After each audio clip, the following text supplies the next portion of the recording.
Hello, Internet. Welcome back to our golf course scenario series. The last episode, we explored town a little bit, mostly. Killed some zombies. We did set a building on fire, which I almost forgot about. So what we're going to do, we're going to grab some books here so we have something to read, and we're going to go read next door to that burning building in the hopes that we might actually see it progress. It didn't progress. We waited around 15, 20 minutes. Didn't really see the fire spread at all. Didn't really have any issues.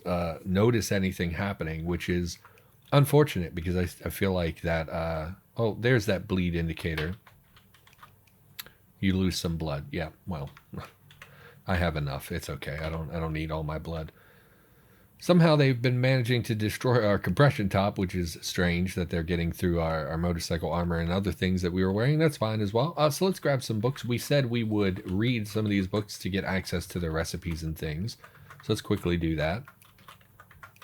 Most of these are magazines, which are not super helpful. I don't know what that book is. Principia Discordia. I don't know what that is. And then I think we picked up some more. Yeah, so read those as well. I don't know if like Pop Mechanics has any. Sorry, I keep getting the hiccups today. I don't know what's going on. I don't know if Pop Mechanics has any real recipes that we care about. It is color-coded yellow, so it does have something in it, but I'm not sure what that would be. And most of our books are still in the car. We should have. No, I think we did drop the electronics book back in the vehicle. So let's go grab that, I guess. That would probably be here because I wouldn't have known where to put them. So we would be looking for transistor. Yeah, we'll grab that. And then we'll have a look at our other books. Anything else we want to take as a backup in case we polish off the electronics book. I suppose we could raise our food skill to 1. That way we could cook eggs. So I could stop complaining about how my character can't even cook an egg. So we'll head over here and we will do this. So we're just going to kill some time. Watch that fire as it develops. Now what we did see, if we're cautious here, around back there were quite a few zombie dogs, zombie children and things. Okay, it looks like they're coming around front. We can't actually see. Yeah, the fire has not spread. I don't really understand why. But what we're going to do, we're going to live in this house next door for a little while. That way we're close enough to the fire that it should continually progress. Are we that close? We're close enough for this fire to continue burning. And, you know, we can even go further up front here. Just need to be a little careful as we walk by these windows. So I think we can sit down here. We're pretty close. We're about as close as to the building as we're going to get safely. And I think we'll just read for a little while. What's a transistor? Let's do it. Hurt smash. Now, we're going to hear a lot of that from the west. There we go. So we're getting a lot of smashes, which makes me think that that fire is burning down. I suppose we should get a question from my random question list so we have something to talk about. Last time we told you a really terrible story about a gazelle. Hopefully that is not as terrible as it is in my head. Hopefully it was a little bit more entertaining. Anyway, scroll, click. What's your advice for getting in a fight? Okay. So for legal reasons, I'm going to be real upfront. Don't get into fights. Do not take anything I'm about to say as advice for fighting. I would never encourage you to commit violence to another person. My belief is that unless it's like you're a soldier in war, I believe that violence is never the correct way to handle a situation. Outside of war and self-defense, those are really the only two situations where I think violence should ever be pursued. Let's have a look here. Oh, there we go. Okay, nice big fire. Now here is the part that I was confused about. We can see these little hazard symbols, these little triangles with the exclamation point. That means there's a corpse there that needs to be pulped. They do get converted to scorched zombies. So if you don't know, in Cataclysm, if you burn a zombie, it becomes a scorched zombie. Scorched zombies are really weak and pathetic. They're really almost always they're gonna be a better thing to fight than a big monster. So like if we got a tank and we lured the tank to the fire where it burned to death, it would become a scorched zombie, which is much less dangerous than a tank. So That's generally a good thing. Now, the main issue with a scorched zombie is when you kill them, they actually give out a puff of smoke the way a smoker does. And that can be really bad given the stamina changes we experienced last year and stuff. You can very quickly run out of stamina in smoke. So they can be tricky, don't get me wrong, but they are generally much weaker than the things that you convert into them.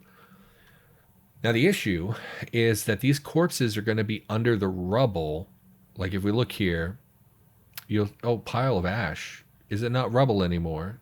Dirt? Diggable? Oh, do these not convert to rubble when they burn down? Diggable, plowable, rough. Pile of rubble. There's a pile of rubble. Pile of ash looks very similar. That's why I was confused. So anyway, if they're under a pile of rubble, items disappear under rubble until you dig out the rubble and then the items reappear. So if there's a corpse that's under a pile of rubble, how do I pulp it? And will they just resurrect if they're under the rubble? That's the real question I have. But what I'm seeing is that they're only on tiles where there's not rubble, which makes me think maybe they just don't get covered up by rubble. Like maybe if they get crushed by rubble, then they are automatically pulped, so we wouldn't have to worry about it. That would be my guess. That's probably how I would do it, because I don't think it's really feasible to have zombies popping up out of the rubble. Now, the other issue is that these corpses are on a respawn timer. So I don't remember precisely what the timer is for resurrecting. I think it's something like 6 to 8 hours. So if we don't get over here and pulp them in the next 6 hours, they'll get back up as scorched zombies. And the issue is the fire might burn for a lot longer than that. So we might not be able to pulp them before the fire goes out. Because like obviously if I go over here now, I could probably pulp these two, but I can't get close enough to the fire to pulp these other bodies. It would be too dangerous to do that. So I'm not sure how beneficial this really was. Let's have a look. There are other zombies coming over to investigate the sound. So people often think that if you burn down a building, the zombies will see the light and be drawn to that. As far as I know, that's not correct. They don't approach the light. Light means nothing to them. The only reason they like light is because it lets them see us from even further away. So what actually draws them is the sound of the building crashing, is my understanding. It doesn't actually really draw enemies in outside of they might come investigate the sound of the building crashing down around the area. And if we look north, there's another one up there that doesn't seem very interested at all. So they may not even be drawn to it at all. I'm not even sure if that's still a thing. There are quite a few zombies on that side, though. In the building and outside. Oh, I thought I saw one in the building. But there's 4 of them there, and they don't seem very interested in the fire. Let's, it's 13:08. We started the fire, it was around 9:30 when we started reading. It's been about 4 hours. Let's read until 1500 or so, and then see if we can go pulp some corpses. Yeah. Don't get in fights, would be my advice. In fact, you know what? We're not going to give you fighting advice. The reality is I have somewhat of a violent history, and I think it would be inappropriate for me to give you advice on getting in a fight. My advice, so when I was a teenager, I was going to a dance. There were some guys that didn't like me. Man, all these zombies don't seem like they were very interested in this building at all. There's just a lot of zombies around. So, and many more up there as well. So this seems like a huge waste of time. I feel like I wasted a lot of time. We killed, there's like 8 of them here that are dead. That's really not good enough. All it seems to have done is drawn even more zombies to the area. So I'm not sure why people do this as a strategy. It seems like it was a waste of my time. So when I was a teenager, I was supposed to be going to a dance with a girl, but she had some ex-boyfriend who was trying to make trouble. I was concerned that there was going to be a fight, and I told this to my mentor. My mentor gave me a little bit of advice, and frankly, it's very good advice. So I'll give you that. But again, this is not an endorsement of violence. I don't think that that's appropriate. Don't fight people. But his advice to me was, if you're going to get in a fight, you want it to be as loud and public as possible so that you can clearly convey to any bystanders that you don't want to fight. A lot of times, and he didn't say all this, but this is me with my own experience kind of adding into it. A lot of times when there is a altercation with someone that gets physical, people don't see the first punch. People don't see who starts it. People don't see who, is the one being aggressive. So a lot of times after the fact, it's very difficult for both parties to try and clear themselves out and not get themselves in trouble. Okay, so we see a big horde of dogs. What that probably means is that one of these two houses has the mailman special location. We see this almost every playthrough. It's basically just a dead mailman with like a dozen dogs around it. One of the many, many, many map gen things about Cataclysm that I think on the surface someone was like, oh, wouldn't that be funny? And in reality is just a really annoying and stupid.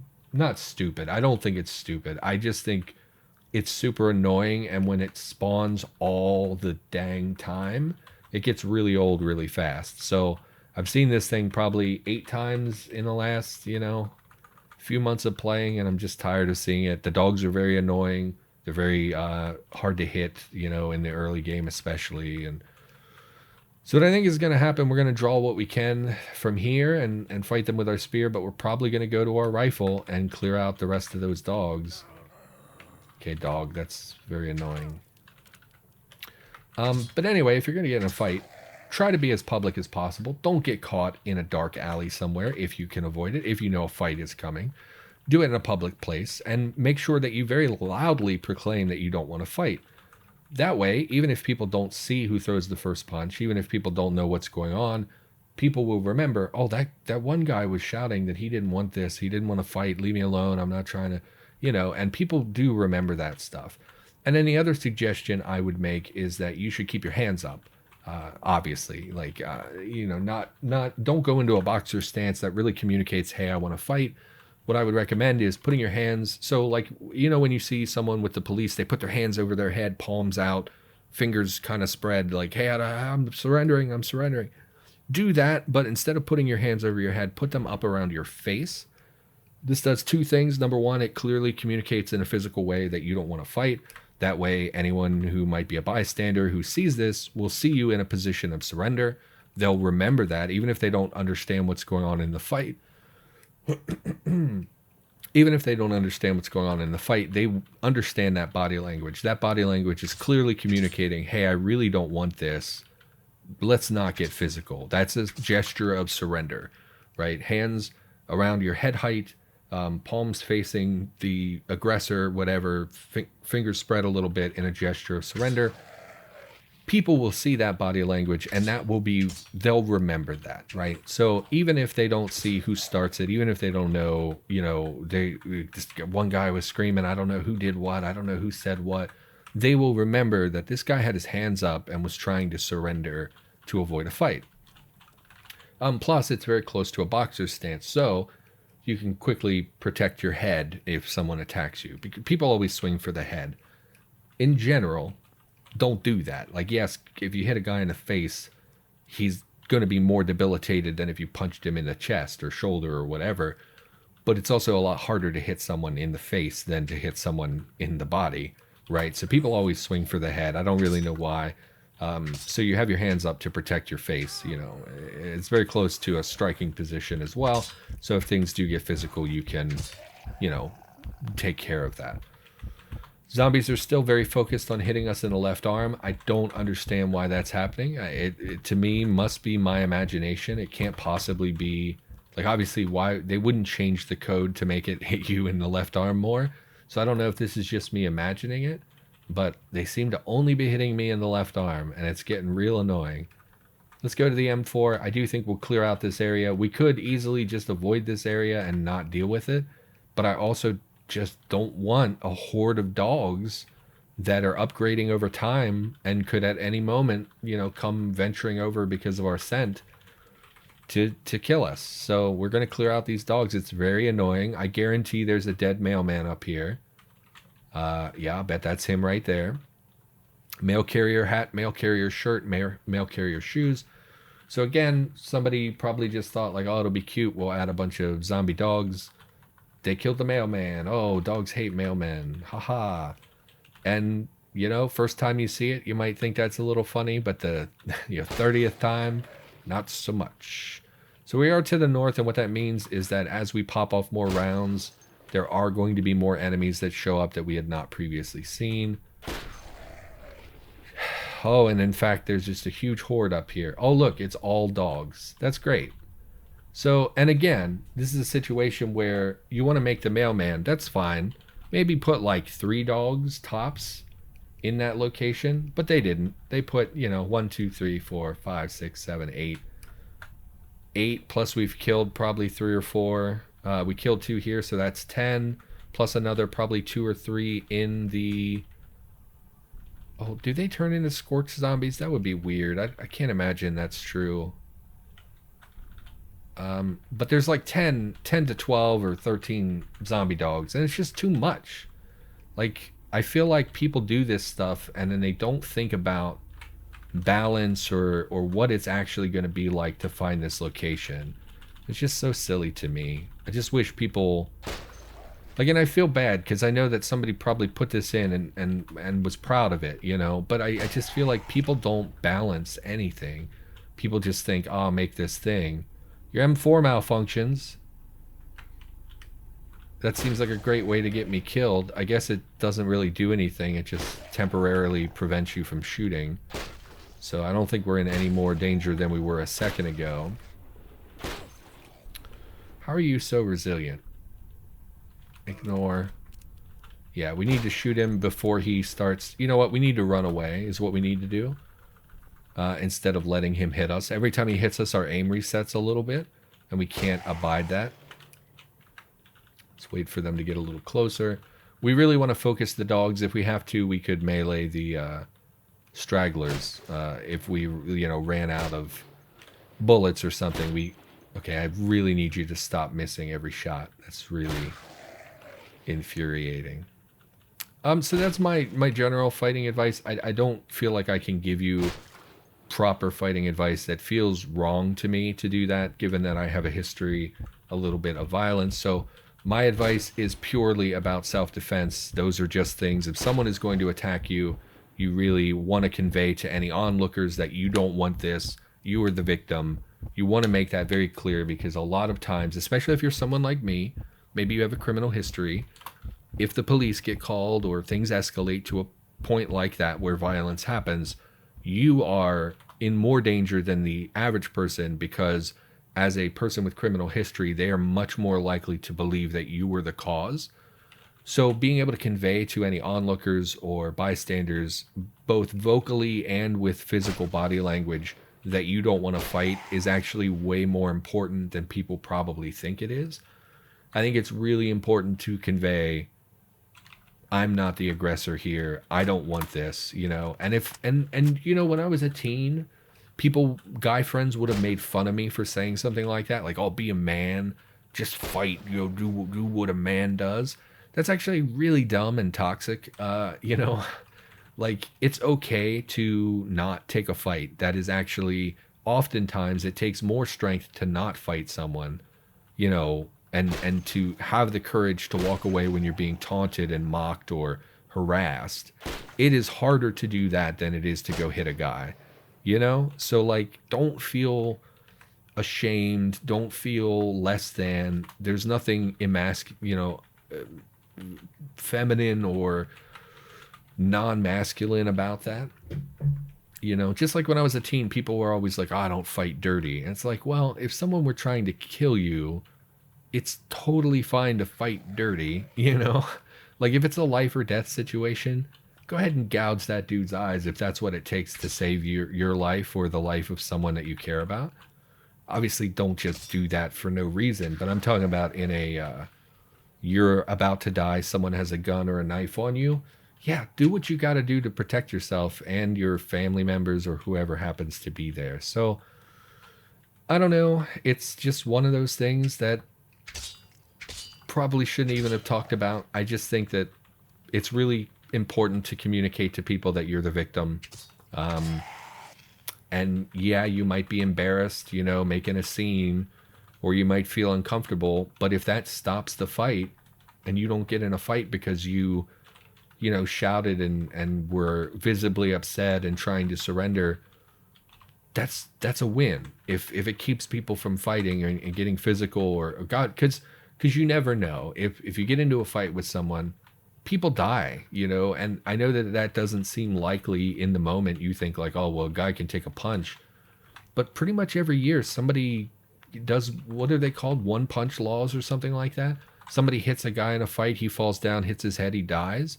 That stuff happens, especially if someone's intoxicated or whatever, and they can't protect themselves when they fall. People die all the time from that stuff. So if you can prevent a violent encounter from ever happening, that is a win. No matter how maybe your friends will make fun of you later, maybe whatever.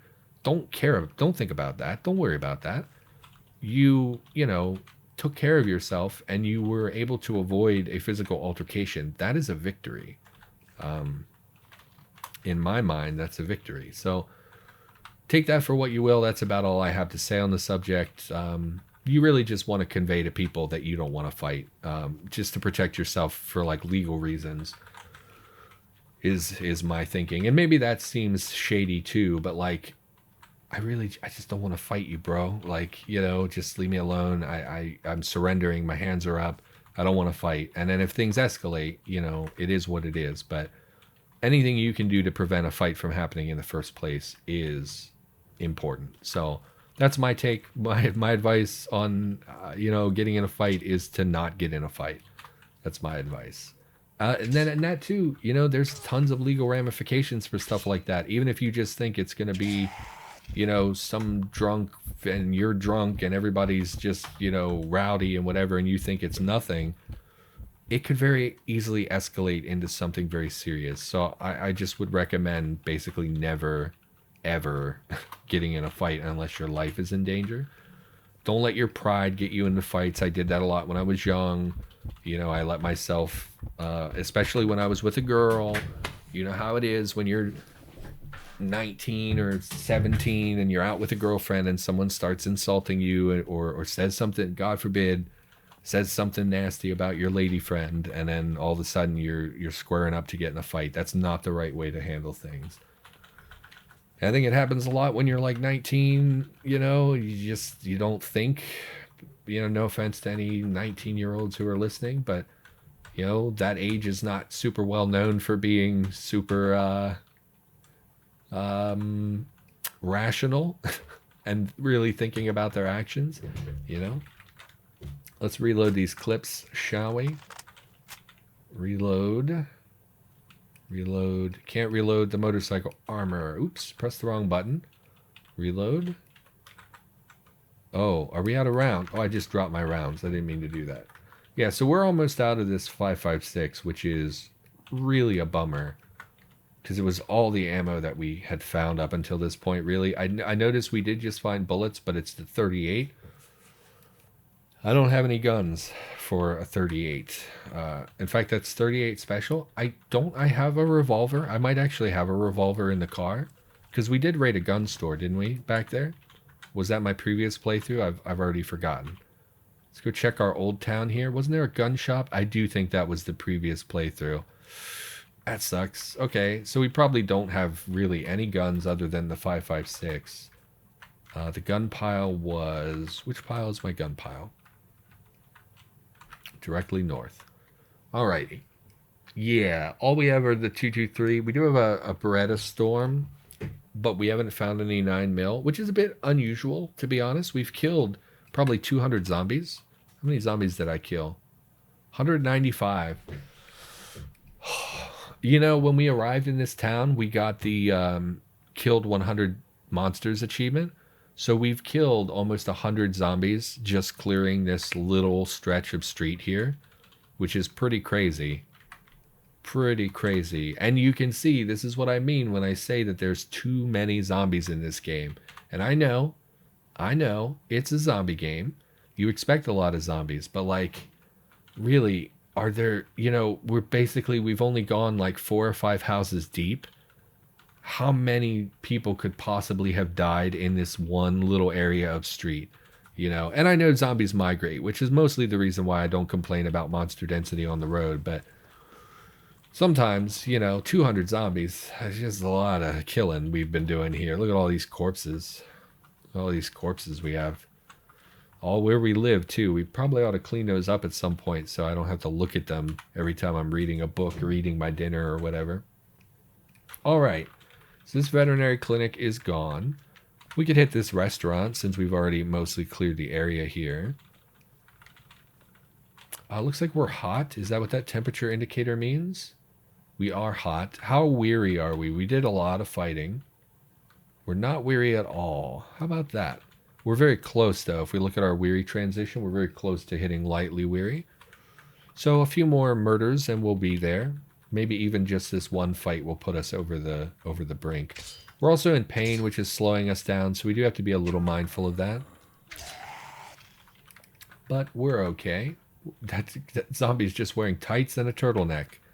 Classic outfit. Let's pop in the restaurant if we're able.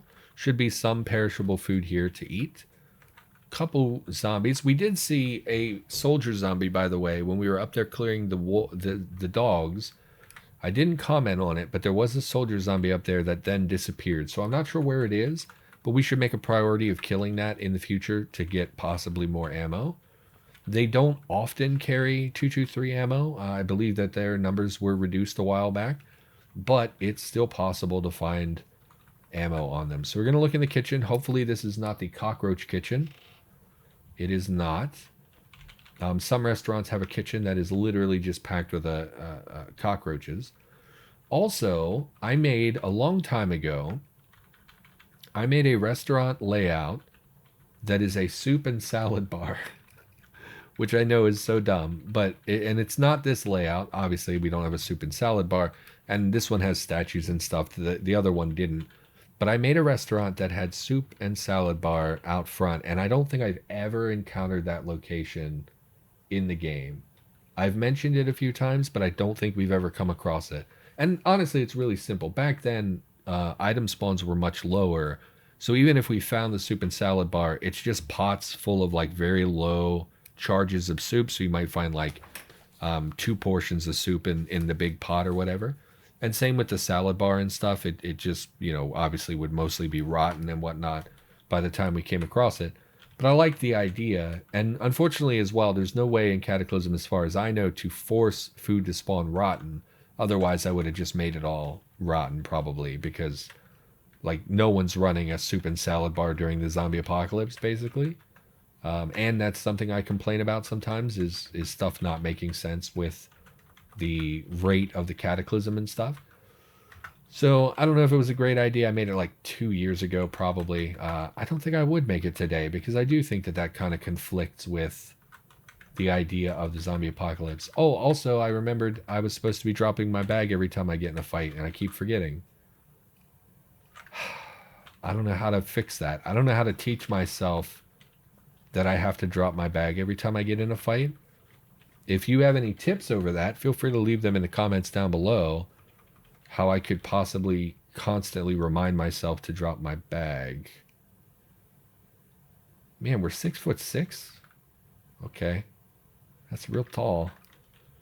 So not much in the restaurant. On the plus side, they did have a little bit of food place food, which is very calorie dense. If we have a look here, food place food is 500 calories, plus it does not go bad. So that's something nice to keep in the background of our base. Also cooking oil and flour, things like that. I believe we got some of that. We have some cornbread as well, which is pretty nice. Didn't we get flour? We have some flour, some salt, pasta. Yeah, just general restaurant supplies. What I would like to see, which I think would be cool, is instead of having restaurants be kind of random like that, where they have a little bit of everything, I would think it would be cool to have multiple restaurant layouts where each restaurant was themed around a specific thing. So like one of them that you go to might have a lot of like meat and like accessories basically, and prepared meat dishes in the kitchen. And then another one might be more like a like vegetable focused dishes or fish focused dishes, things like that. And have more of like a themed restaurant, or like the same with the fast food restaurant. We do have pizza parlors, But I wouldn't mind seeing something like a Chipotle. Maybe it just has burrito and taco supplies. Maybe there's another one that's like a Subway where it's like various fresh vegetables and lunch meats and things. I would like to see that kind of stuff a little bit more. Problem is, it's a little tedious to make those locations when you're only changing the items in the item groups and stuff. Depending on how you do it, it would probably take me a long time because I haven't done it in a while. But that would be cool. We didn't accomplish very much in this episode. I think we're going to wrap here. Feeling very hoarse as well, so I think we're going to call it a day here. Everyone, thank you so much for watching. Hopefully you enjoyed the episode. I'll be back with more Cataclysm in the near future. I'll see you next time.